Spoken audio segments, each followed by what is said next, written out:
Welcome to this deep dive. Today, we are analyzing practice questions for the SecOps-Pro exam, covering crucial operational areas for you. Things like security orchestration, incident response life cycles, behavioral analytics, threat intelligence, and system architecture. Question 1.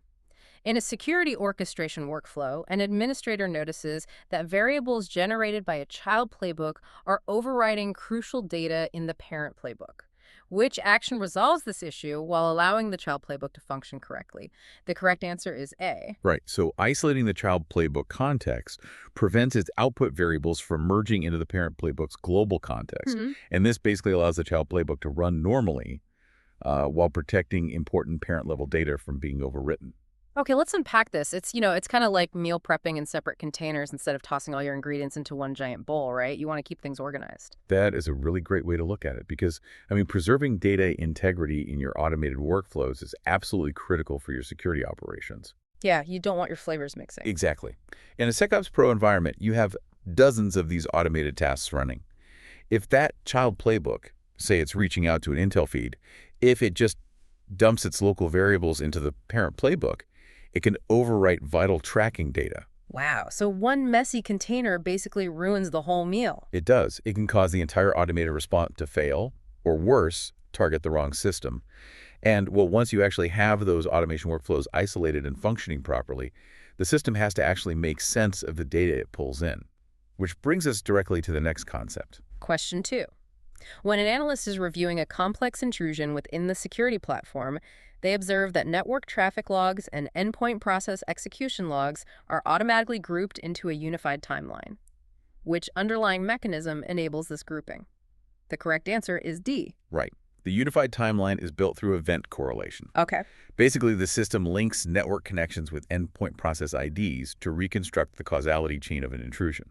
It's almost like, think of a detective string board, right? Yeah. You're connecting muddy footprints outside to an open safe inside. Yes. And what's fascinating here is how the analytics engine automates that entire stringboard process. Because doing that manually would be a nightmare. Oh, it used to take days. Yeah. An analyst would have to pull firewall logs, match timestamps with workstation logs, and manually build that chain. But event correlation in a modern SecOps-Pro platform removes that manual labor completely. So it just does the math for you. Exactly. It ties the disparate logs together so you can see exactly how an intrusion progressed step by step. Right. And obviously, once the analytics engine gives you that causality chain and you actually confirm an intrusion, your team has to, actually stop it. Question 3. According to standard incident response frameworks, an incident response team has successfully isolated a compromised server from the network. The team is now removing the malicious software and applying patches to prevent future compromise. Which phase of the incident response lifecycle is the team currently executing? The correct answer is B. So removing malware and applying patches falls under the eradication phase. And we have to clearly distinguish this from containment, which basically just isolates the threat. But why isn't this considered recovery? You're literally fixing the server. It's a common misconception, but the incident response lifecycle has very strict boundaries.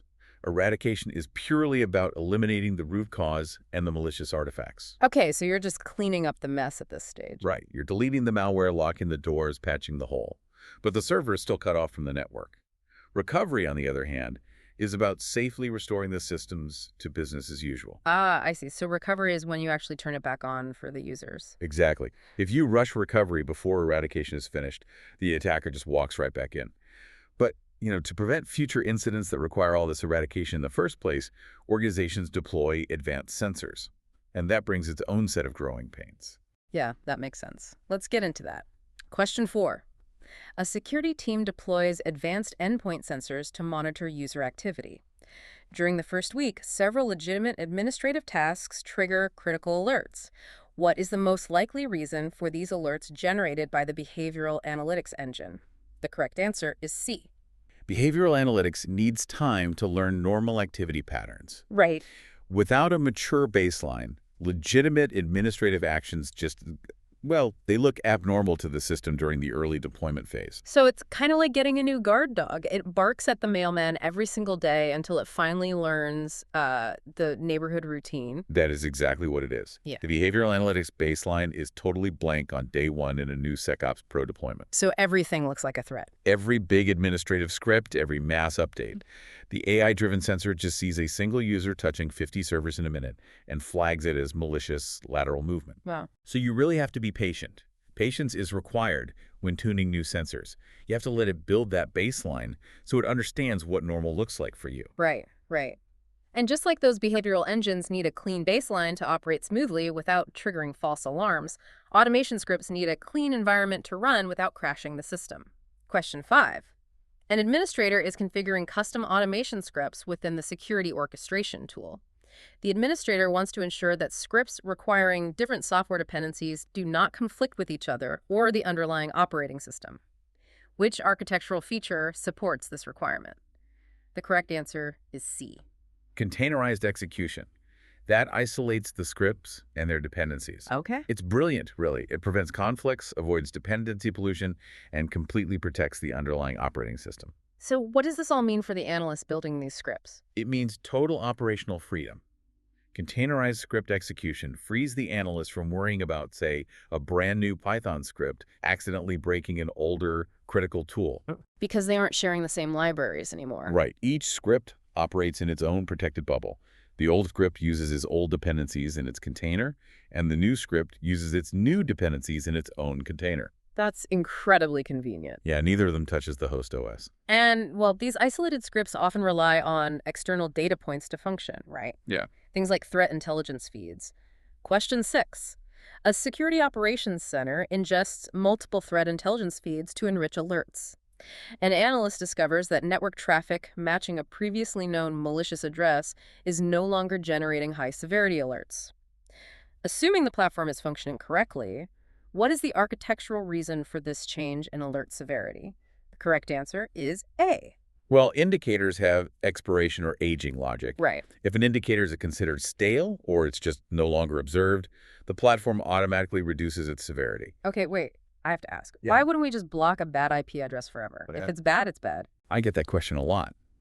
But the reality of threat intelligence indicator aging is that IP addresses constantly change hands, especially with cloud hosting. Oh, right. Cloud servers are dynamic. Exactly. An attacker might rent a server, use that IP to launch malware for 2 days, and then release it. The next week, a legitimate business might be assigned that exact same IP address. Wow, so if you kept blocking it, you'd be blocking a legitimate site. You generate massive amounts of false positives for your security team. Keeping stale data is actually dangerous. But, threat feeds are just one data source. Platforms also ingest raw operational data, which requires a whole lot of translation. Question 7. When sending raw access logs from an external cloud provider into the Advanced Security Information Management System, the fields do not match the standard schema required for correlation rules. What must the administrator design to ensure the analytics engine can utilize this data? The correct answer is D. Raw logs must be parsed and normalized into a unified schema. You basically have to map vendor-specific fields to standard data model fields before any of those correlation rules can actually work. It's kind of like taking a bunch of different foreign currencies and converting them all into a single baseline currency so you can actually do your accounting. I completely agree with that analogy. Log parsing and normalization is truly the unsung hero of the analytics engine. Because without it, the system can't read the data. Right. A firewall might call an IP source heap, while a cloud app calls it client address. The SecOps-Pro platform needs all of that translated into one uniform field, so the search queries actually find what you're looking for. And once all this normalized data is sitting securely in the system, analysts can finally use it proactively, right? Question 8. A security analyst is preparing to conduct a proactive threat hunting exercise to discover hidden intrusions. Which foundational element is required to ensure the hunting exercise is structured and effective rather than a random search of logs? The correct answer is A. Threat hunting must begin with a clear hypothesis. Yeah. It has to be based on intel or signals to give the hunt actual direction, rather than just randomly searching through gigabytes of logs. Here's where it gets really interesting. It's like You don't just wander into a massive, dense forest hoping to find a specific, rare bird. Right, you never find it. Exactly. You go exactly where you heard the call. Yes. Hypothesis-driven threat hunting is a highly structured, deliberate discipline. You take a specific piece of intelligence, like a known attacker technique, and you formulate a testable question. If this attacker is here, I will see this specific pattern. So it's very targeted. Very targeted. Yeah. But there is a huge caveat here. Both your proactive hunting and your automated alerting can be completely derailed if the team is drowning in false positives from legitimate software. Ah, yeah, that makes sense. Let's look at that. Question 9. A security team receives numerous false positive alerts regarding a legitimate software update process on their endpoints. The team wants to ignore these specific alerts without missing actual malicious activity involving the same software. Which approach provides the most precise control over this outcome? The correct answer is D. A precise exception requires matching multiple conditions. So things like the software signature A and D, the authorized server. This suppresses the legitimate behavior without blinding the system to malicious use of that exact same software. So why wouldn't an analyst just whitelist the application globally to save time? That seems way easier. It is easier, but it's incredibly dangerous. This gets into precise alert exception tuning.